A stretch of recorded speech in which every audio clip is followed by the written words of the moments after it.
Si mesmo. Só compartilhei tela. Ah, não vou fazer revisão de novo para quem não está assistindo gravada, não. Só vou pegar a parte do Flip. Então, só pegar aqui e recapitular a parte do Flip, porque eu não estava gravando. Então, o que que o Flip vai fazer? Quem está assistindo a aula gravada, mil desculpas. Esqueci de gravar o início da explicação de hoje, mas era a revisão do que eu vi na aula passada, e assiste a gravação. O que que o Flip vai fazer? Eu tenho a presa nessa posição, ela estaria indo para esse caminho, e aí ela vai mudar aos pouquinhos essa direção, até ela chegar nessa direção alaranjada aqui, que é o caminho oposto do predador, então é o mais distante possível que a presa poderia estar do predador. Então, para garantir, ela vai movimentar para a posição mais distante possível. E aí, para ele calcular esse vetor vermelhinho aqui, ó, ele vai calcular um vetor com base. Não, ele vai calcular um vetor com base. Primeiro, ele vai calcular um vetor na direção e sentido oposta do SIC. E se eu tivesse calculado o vetor do SIC, eu estaria mais ou menos gerando um vetor negativo em relação ao SIC. Tá? Então, a velocidade desejada, eu acabei colocando lá o contrário. A velocidade desejada, deixa eu ver se eu pus certo. É ela mesma. A velocidade desejada da fuga vai ser o negativo da velocidade do SIC. Por quê? Porque é no sentido oposto. Então, é a lógica de vetor. Quando eu mudo o sinal de um vetor, eu estou indicando que é no sentido oposto, tá? É isso.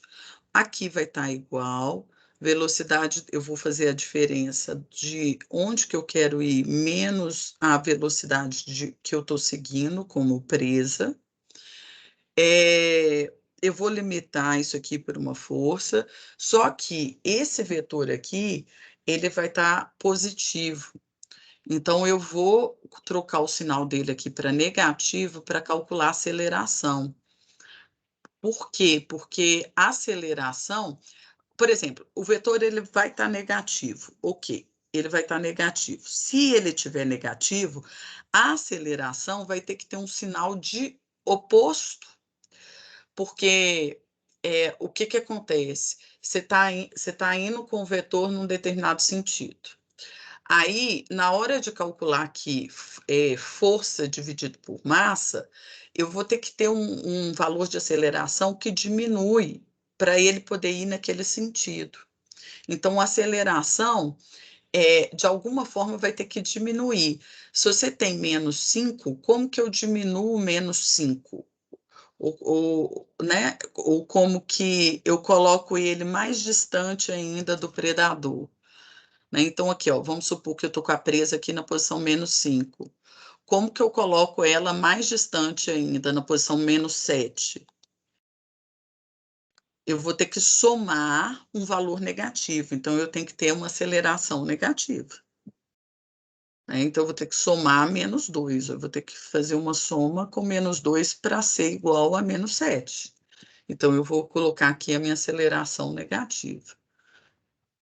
Deixa eu ver o que mais que está aqui. Aqui também eu estou garantindo que é negativo esse vetor velocidade, no final das contas, que vai ser o verde, né, que estava lá na tela.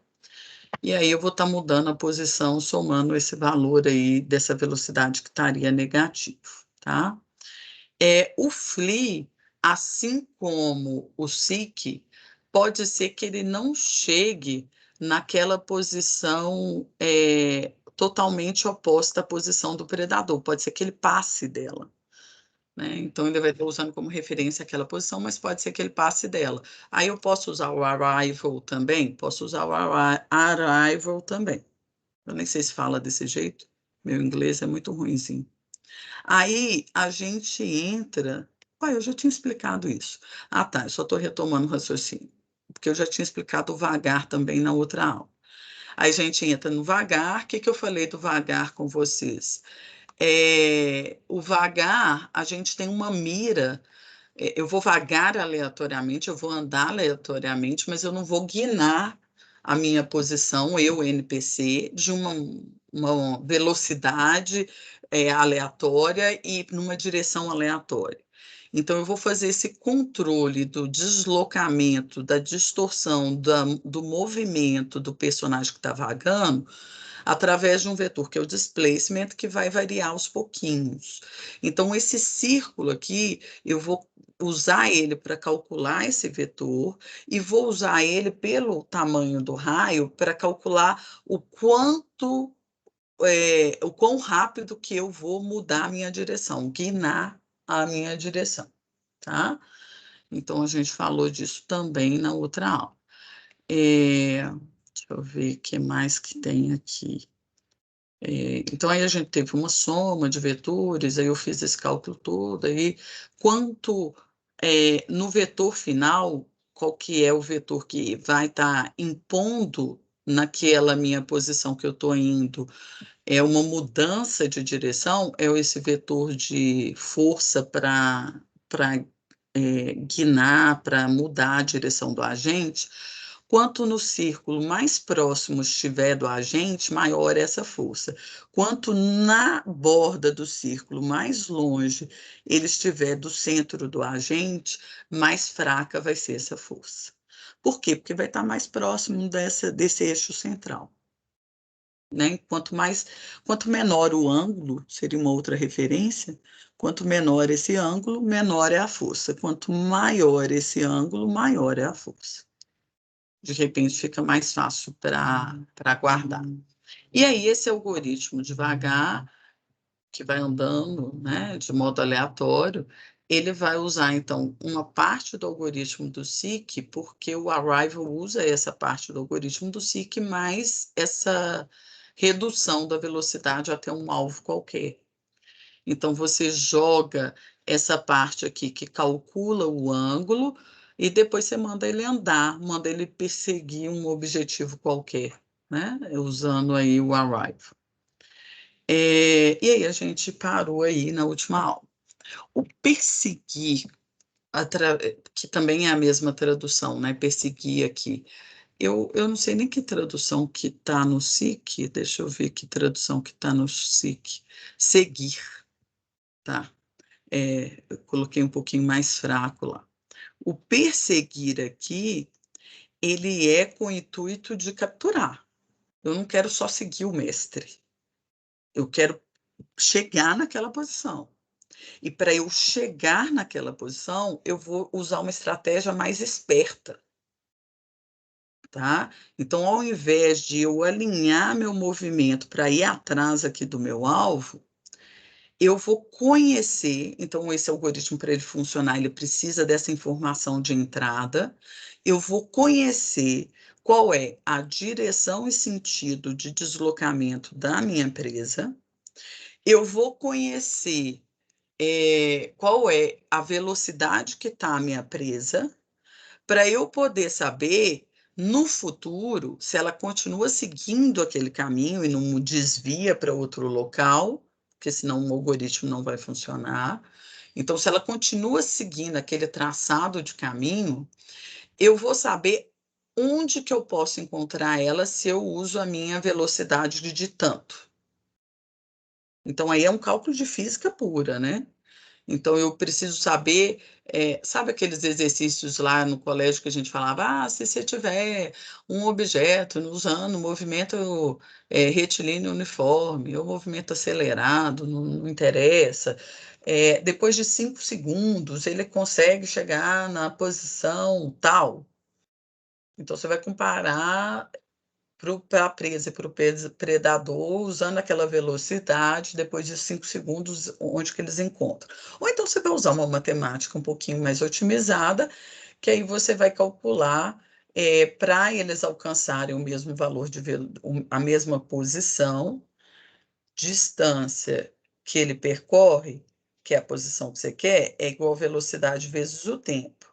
Então, se você pega velocidade da presa vezes um tempo, você quer que isso seja igual à velocidade do predador. Ah, não, eu não quero igualar a distância, eu quero igualar o tempo para ele chegar. Espera aí, deixa eu ver se é isso mesmo. Ai, eu e meu raciocínio de física. Espera aí que eu tenho que lembrar, eu já fui boa nisso. Você quer garantir o mesmo intervalo de tempo para a presa e para o predador. Então, você quer que tenha o mesmo intervalo de tempo para os dois, mas você quer.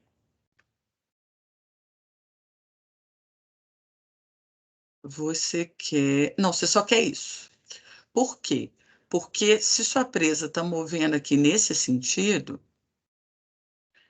você pode vir num outro caminho a alcançar a sua presa, porque é mais rápido você vir por outro caminho.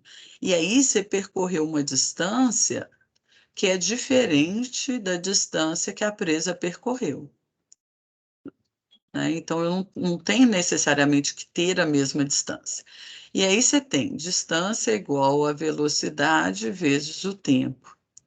Então, se eu pego e isolo t, t igual a distância sobre a velocidade.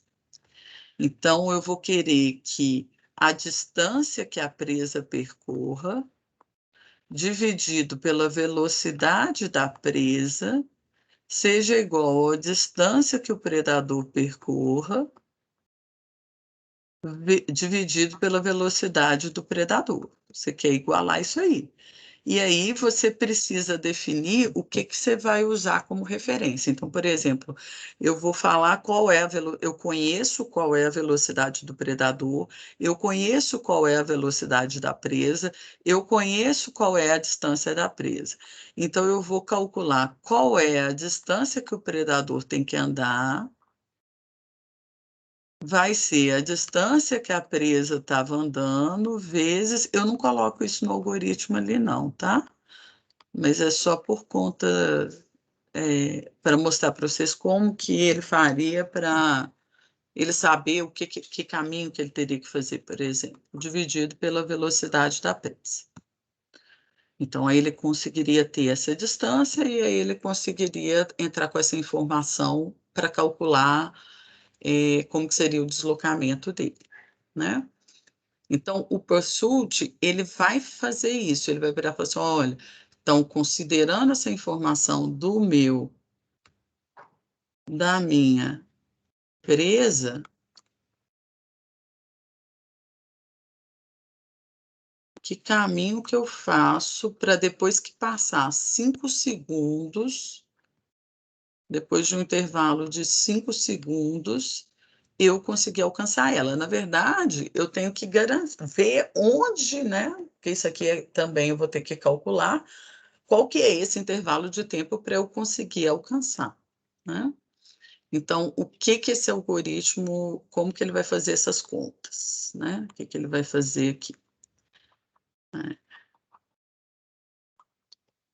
Então, eu tenho o meu, eu acho que eu usei essa cor, o meu predador aqui, eu tenho a minha presa aqui, a presa, ela vai estar movendo, né? Ela estava numa posição, ela tem uma velocidade, depois de um intervalo de tempo, então ela vai estar nessa posição no futuro, tá?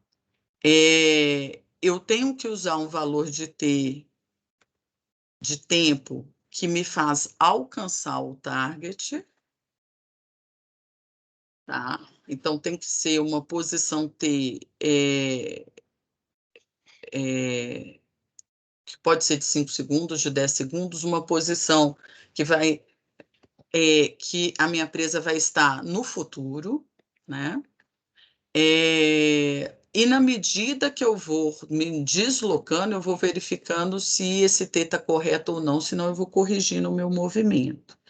Então, se eu fosse seguir a velocidade, o caminho que eu estaria fazendo, eu poderia cruzar esse caminho aqui e a presa já não está mais aqui, ela já ter passado daquela posição, ela está aqui, ó.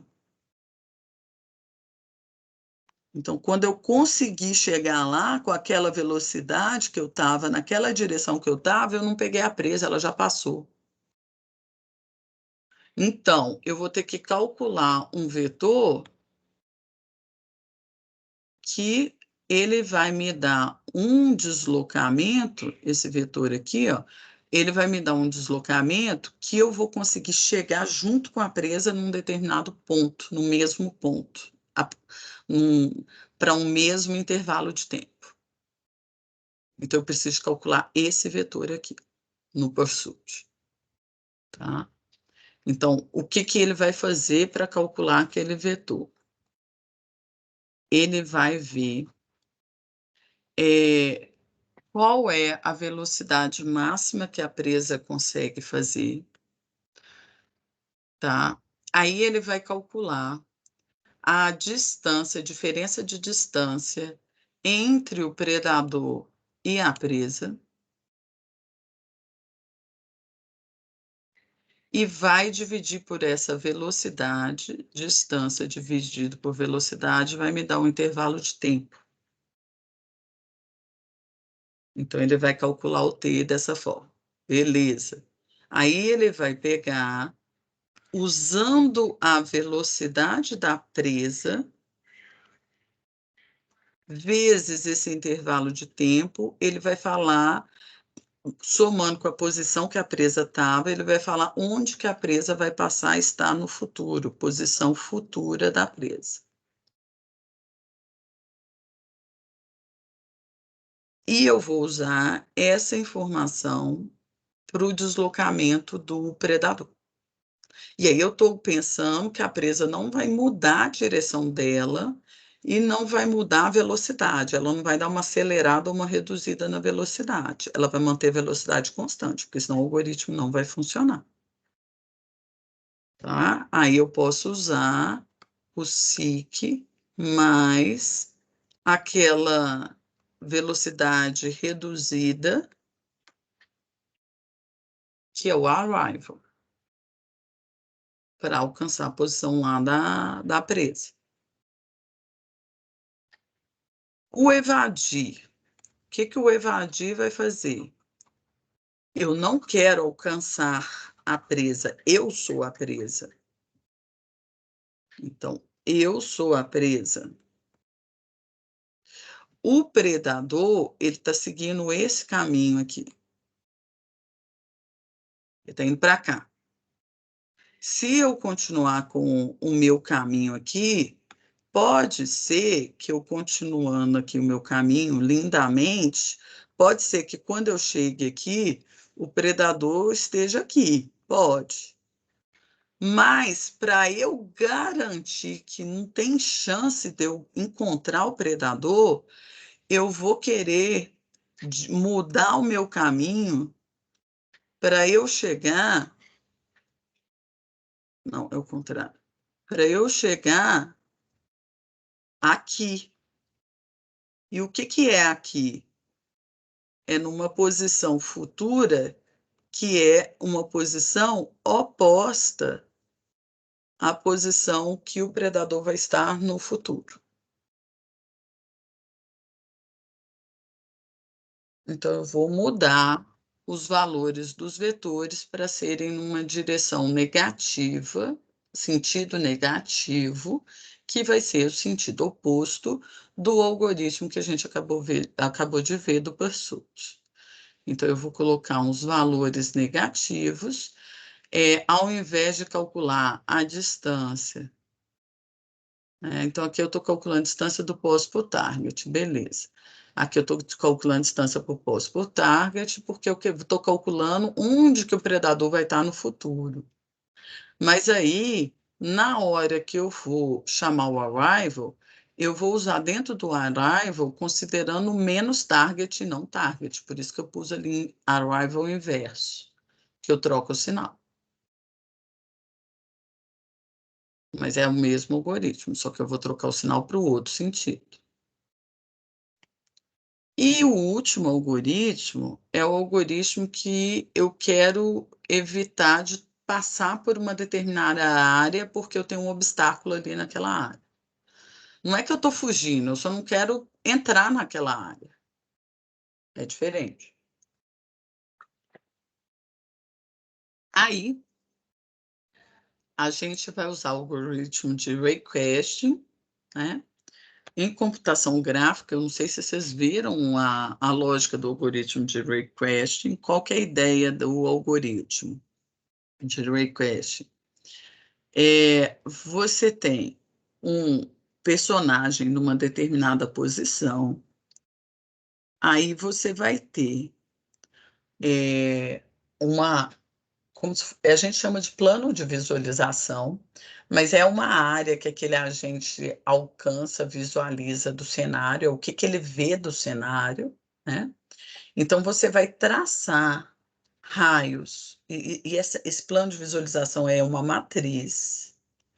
Você vai traçar raios da posição do personagem até cada posição aí dessa matriz, como se fosse um plano na frente do agente, como se fosse, não, é um plano na frente do agente com um tamanho definido. Então, eu vou traçar um raio para essa posição aqui do plano. Esse raio continua do outro lado. Aí eu vejo qual que é o ponto e se ele intercepta um lugar que eu não quero ir, um obstáculo. Se ele interceptar um obstáculo, aquele objeto está na rota que o meu NPC não quer seguir, ele quer ir para uma posição contrária. Então, ele vai ter que desviar daquela posição do obstáculo. Tá? Então, o que que ele vai fazer? Depois que ele pegou e fez o cálculo em relação com o primeiro objeto que é interceptado, porque o obstáculo, se às vezes tem uma cadeira, a cadeira está lá na frente, mas antes da cadeira tem uma mesa. Aí, na hora que eu traço a interseção daquele raio, vai bater na mesa. Então, assim, se mesa não for obstáculo e eu puder passar por cima da mesa, então aquela posição ali não me interessa. Eu desprezo ela. Eu quero saber se ele interceptou um determinado obstáculo, tá? Então, depois que eu calculei isso, considerando a posição que eu estou, considerando a velocidade que eu estou, se eu trombaria com aquele obstáculo, né? Então, se eu trombo com aquele obstáculo, eu vou pegar a normal vezes o raio, que é o raio daquela área que envolve o obstáculo, a gente chama isso de volume limítrofe em computação gráfica. Então, se eu multiplico a normal do vetor do raycast vezes o raio, mais a posição, tá? Eu vou usar essa informação como target para o SIC. Então, ele vai desviar, é como se eu calculasse um vetor que está passando por fora do obstáculo, que vai tangenciar aquele obstáculo. Então, ele vai evitar aquele obstáculo. Tá? Então, eu vou indicar para ele qual que é a forma dele evitar e não trombar com aquele obstáculo. Tá? Então, através dessa forma. Esses algoritmos todos que eu falei com vocês, ele não faz eles separados. A gente não implementa na Unity eles separados. A gente implementa através de um controlador que a gente vai chamar de Movement Manager. Esse controlador, eu vou passar para ele. Olha, o vetor que está me indicando que eu tenho que perseguir a presa, ele vai estar nessa direção aqui. Então, esse é o vetor SIC. O vetor que diz qual que é a direção para eu vagar, está nessa direção aqui. O outro vetor que diz qual que é a posição para eu evitar um obstáculo, ele está nessa direção aqui. Então, eu vou passar para o meu controlador de movimento esses 3 vetores e ele vai fazer o cálculo da resultante desses 3 vetores e vai ser essa direção que o NPC vai seguir. Então, se o NPC estava indo para cima, o SIC estava mandando para cima e o VH estava mandando para a direita, na verdade, o NPC não vai nem para cima e nem para a direita, ele vai nessa direção amarela ali, ó, na diagonal. Ah, se o SIC está mandando para cá na diagonal e o VH está mandando na diagonal para baixo, ele vai para a direita.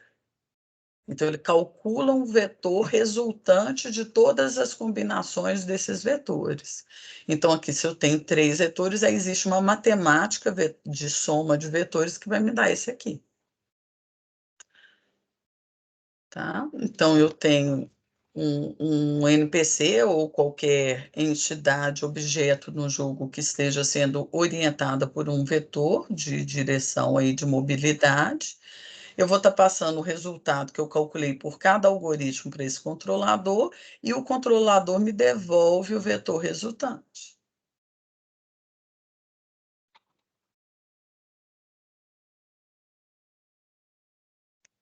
Tá, é isso que eu tinha colocado aqui. Dúvidas até aqui?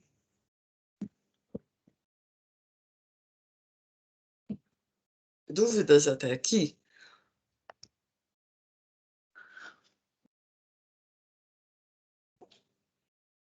Não? Beleza, estão faltando só 4 slides para a gente terminar o semestre.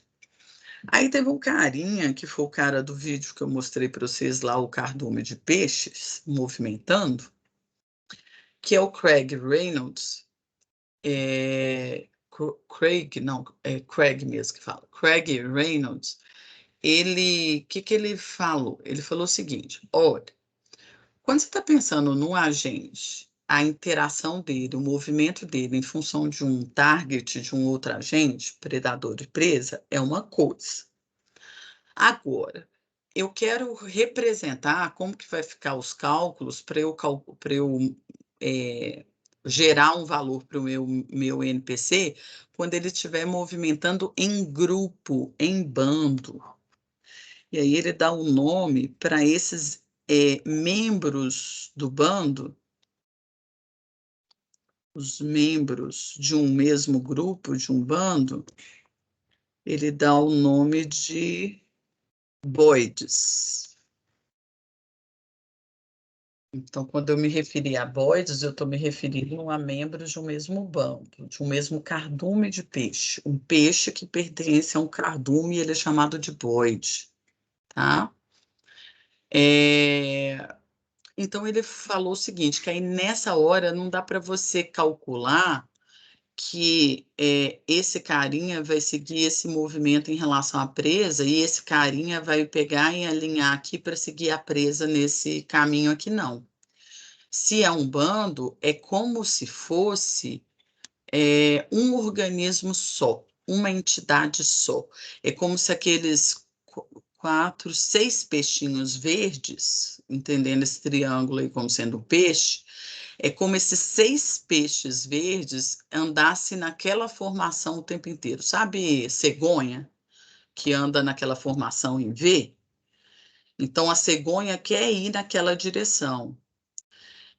Mas essa sempre vai estar nessa posição, essa numa posição relativa a essa, essa numa posição relativa a essa numa posição relativa a essa e essa numa outra posição relativa.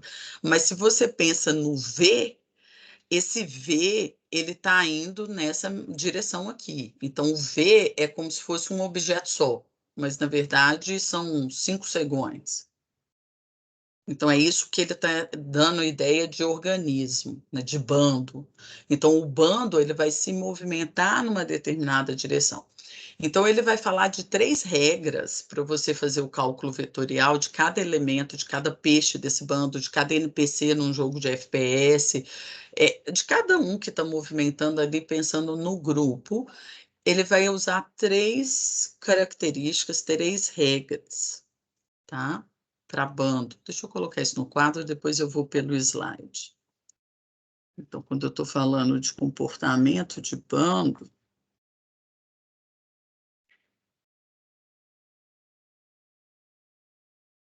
a primeira regra é que eu não posso desfazer o bando. Então, existe uma força, um vetor de coesão, é um vetor que indica a distância em relação a um centro de massa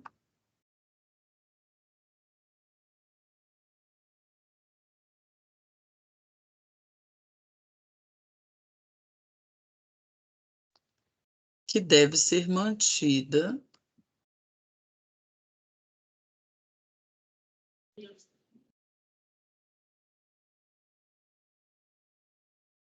por cada integrante do bando, por cada membro do bando.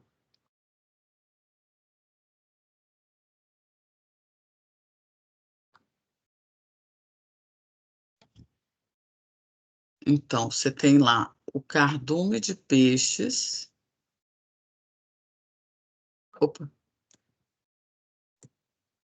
tem um cardume de peixes. Quando você pensa nesse espaço que o bando ocupa, você vai calcular qual que é o centro dele. A gente usa falar centro de massa, porque não necessariamente é o centro da circunferência, o centro do retângulo, o centro daquela área que define a área do bando, porque às vezes no bando você pode ter peixes mais gordinhos e peixes mais magrinhos. Então, você vai pegar e fazer o cálculo do centro considerando a distribuição das massas naquela área. Então, isso é o centro de massa, tá? Então, se você está mais gordinho, mais barrigudo, né? Eu estou com uma barrigona aqui. Se você está mais barrigudo, o seu centro de massa não vai estar no meio da sua cintura como personagem. Então, se você tem a sua cintura aqui, seu centro de massa não vai estar aqui, porque você está mais barrigudo, a barriga está para cá, então seu centro de massa vai estar deslocado um pouquinho mais para cá. Tá? Então, o centro de massa tem a ver com essa distribuição da massa e não necessariamente é na metade do caminho. Tá? Aqui ela até fica na metade do caminho, porque eu estou considerando que eu tenho um corpo só. Agora, quando eu considero que os peixes, eu tenho peixe mais gordo e peixe mais magrinho, aí o centro de massa pode variar. E aí, então, eu vou ter um vetor para cada um dos agentes, para cada um dos elementos do bando, para cada um dos boides, que vai indicar que ele tem que manter essa mesma distância em relação àquele centro de massa para você não desfazer o grupo, não desfazer o cardume, não desfazer o bando, tá? Então, essa é a primeira regra. Eu vou ter que considerar esse vetor junto com os outros vetores de mobilidade, mas daqui a pouco eu falo disso. Eu também preciso garantir que ninguém pisa no pé de ninguém. Então, tem uma regra que é a seguinte: eu vou ter uma força de separação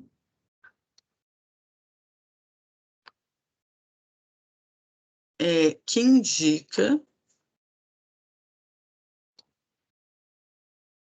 que um agente não pode se aproximar para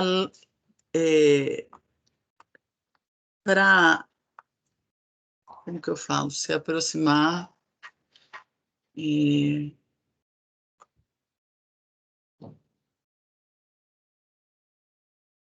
se aproximar muito de outro agente. Não, filho. Se aproximar muito de outra gente. Então, você vai definir qual que é esse limite. Então, você vai falar o seguinte, olha, tem lá meus peixes, meu cardume de peixe. Beleza? Aí, eu tenho uma região, uma área aqui, que eu não posso ultrapassar ela. Então, eu vou estar indicando que eu tenho que me aproximar mais daqui, mas o meu agente, ele fica meio que variando um pouquinho a posição dele. Ele não anda, os 6 agentes ali, os 6 peixes, eles não vão andar certinho, certinho. Eles dão uma distorcida ali na posição deles.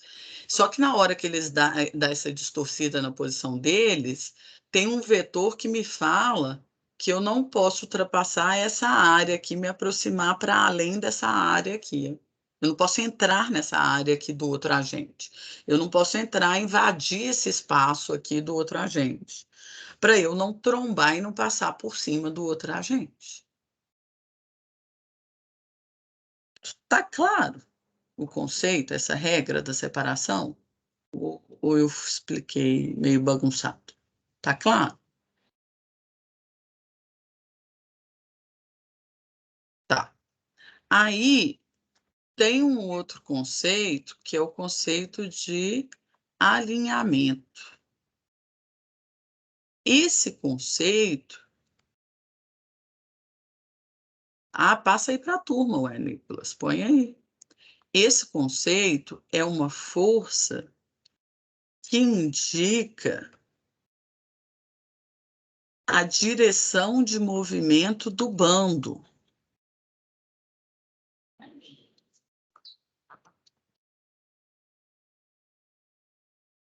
Que é essa força de direção de movimento do bando?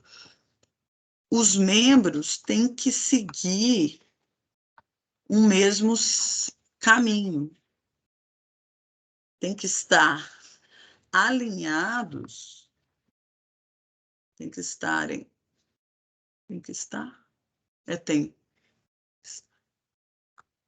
é só ter.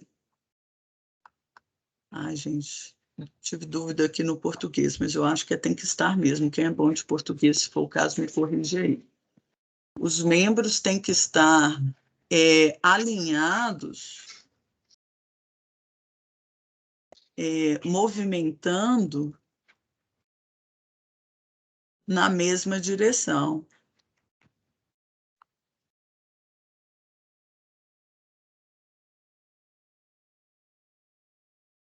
Então, se eu pego o meu cardume de peixes, ele vai dar essa ideia de ser um corpo só, um bando só, um organismo só, indo nessa direção.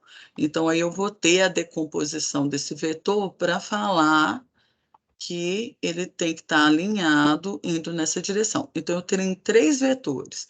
Eu tenho esse vetor do alinhamento. Então, quando eu pego um agente aqui no final das contas, eu tenho o vetor, a componente do vetor de alinhamento, a componente do vetor de coesão e a componente do vetor de separação. Aí, a separação para cada um dos outros agentes, então, seriam vários vetores. Então, eu teria a composição desses 3 componentes quando eu falo de comportamento de bando. Tá? Deixa eu ver o que está aqui. Hum. Ah, quando eu vou implementar o algoritmo de separação, que eu não posso me aproximar da posição daquele meu peixe vizinho, então eu vou usar a implementação do algoritmo do evade, considerando que o vizinho é um predador e eu tenho que evadir e fugir dele. Tá? Então, eu uso o algoritmo do evade aqui no separation. Tá? Aqui, no alinhamento, você pode considerar, para calcular esse vetor aqui, a média dos vetores de cada elemento aí do bando, para saber qual que é a direção do bando que você vai manter até o final, por exemplo. Ou que você vai uma coisa para movimentar o bando. Porque você pode também ter aquela combinação. O bando pode estar perseguindo outro bando, você pode ter um bando fugindo de outro bando, você pode ter um bando evitando colidir com outro bando. Então, você pode começar a combinar os algoritmos de mobilidade com esses vetores de bando, tá?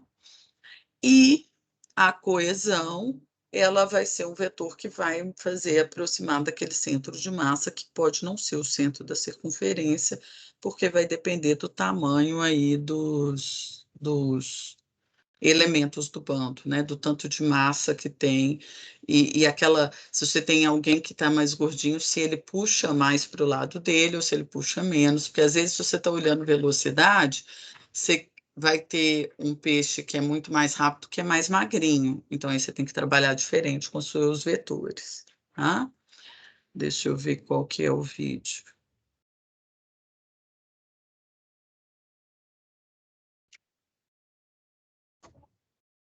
Ah, ele vai estar. Ah, ele mostra o código, legal. Legal. O vídeo que eu vou até colocar esse link aqui nos slides, Nicolas, porque aquele vídeo que eu mostrei nos slides aqui para trás, ó, ele é o vídeo de bando, mas ele não mostra código. Cadê ele? Aqui, ó. Isso aqui é uma simulação de comportamento de bando.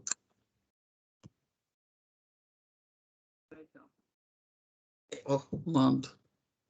Isso aqui é uma simulação de bando que é usando a solução do Craig Reynolds, esse vídeo aqui. Ele, hoje a gente usa tudo que ele falou há 50 mil anos atrás. Tá? Então, ele propôs essas regras de coesão, alinhamento e separação, que todos os algoritmos eles são melhorias em cima dessas mesmas três regras. Tá? Então, ele é legal da gente ter como referência. Ah, caramba, como que eu copio o link? Não, sai fora. Copiar link. Deixa eu fazer um negocinho aqui para ajustar esses slides, que eu achei legal que no seu vídeo aí tem código.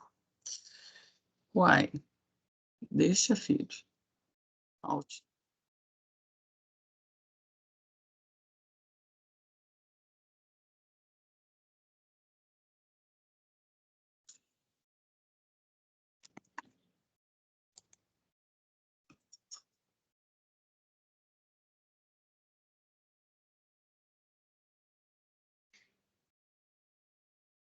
Ué, eu não sei onde que tem link aqui, não. Cadê? Revisão, exibir, apresentação animal, transição.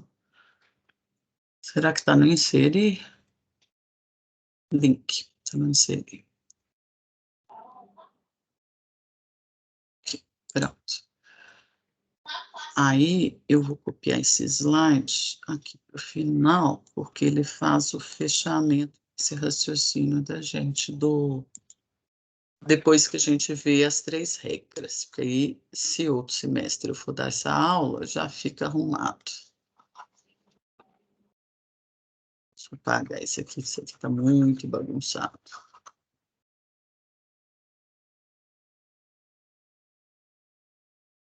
Pronto, gente, acabamos a matéria.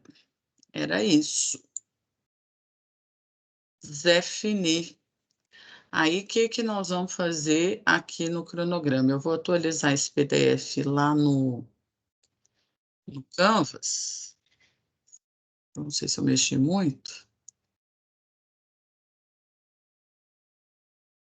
Beleza. E aí, a nossa prova, ela é semana que vem, terça-feira, né? A gente vai fazer exercício de revisão sexta, isso. Aí, na terça é a nossa prova. É, eu tô, se para a prova repositiva é quem perdeu a primeira ou segunda prova. Aí nesse dia que vocês não teriam aula. Se eu não conseguir as 48 horas para a prova final, aí eu vou inverter a prova repositiva com a final, porque aí ela eu não preciso das 48 horas. Então, se eu não conseguir. Quem perdeu prova tem que estudar de todo jeito, vai ter prova terça-feira. Tá? Então, deixa eu pôr isso aqui até como aviso importante. Terça, para quem perdeu prova, tem que estudar. Tem prova. Na terça, a princípio, é a prova 3, se eu conseguir corrigir prova 2 até domingo. Se não, não, vai ser prova repositiva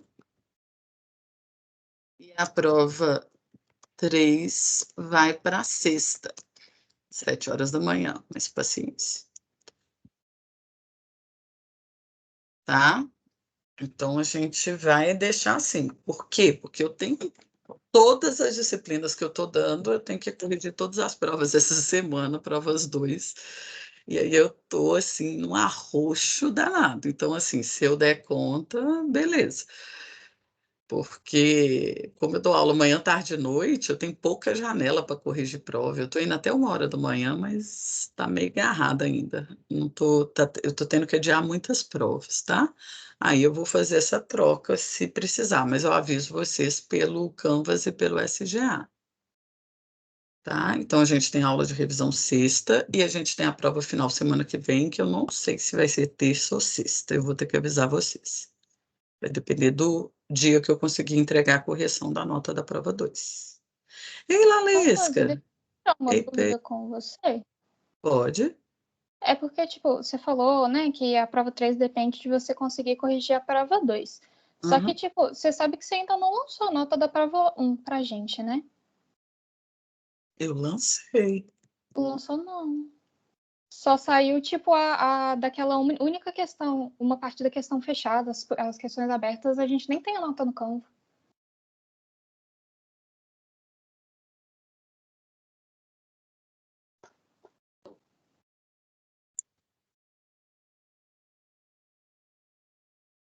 Será que eu esqueci? Passou batido assim? Lançou mesmo, não. Não sei se você lançou de outra coisa, mas eu acho que não tem nota ainda de nem da prova, nem do resto.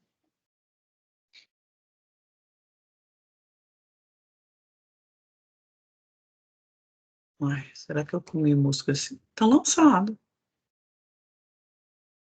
Tá Pra gente, lançado. você, tipo, passou, Ah, liberou pra gente? não, não, só tá a questão. Só tem uma resposta ainda, que é que era fechada, uma coisa assim. Que coisa esquisita.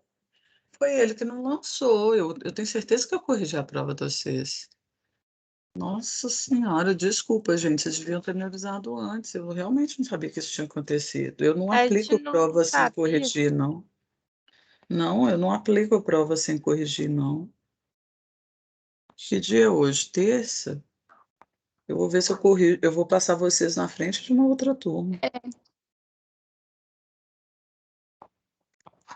Eu não sei, eu acho que foi ele que não salvou, porque eu não faço isso, eu sempre estou aplicando as provas, corrigindo, garantindo a nota anterior. Deixa eu até ver se tem um aluno nessa turma que ele até me perguntou. Ah, ele está nessa turma. Então foi isso, porque ele me perguntou, ele falou assim, minha nota não saiu, o pessoal da tarde de A já tem as notas deles. E aí eu falei assim, não, já corrigi as duas turmas. Aí depois eu ia ver o que que deu de pau nele, esqueci de olhar, e aí não sabia que tinha acontecido isso. Ô, gente, não sabia, não sabia, não sei o que que houve, não. Não sei se fui eu que comi o mosco ou se foi que não salvou no Canvas, não sei o que que foi, não.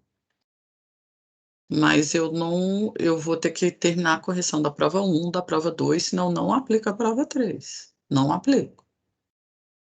tá?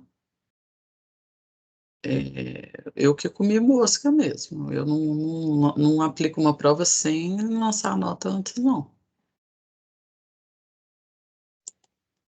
Então tá. Obrigada por vocês terem me falado. Ai, ai, é ruim, hein, Marcelo? É ruim.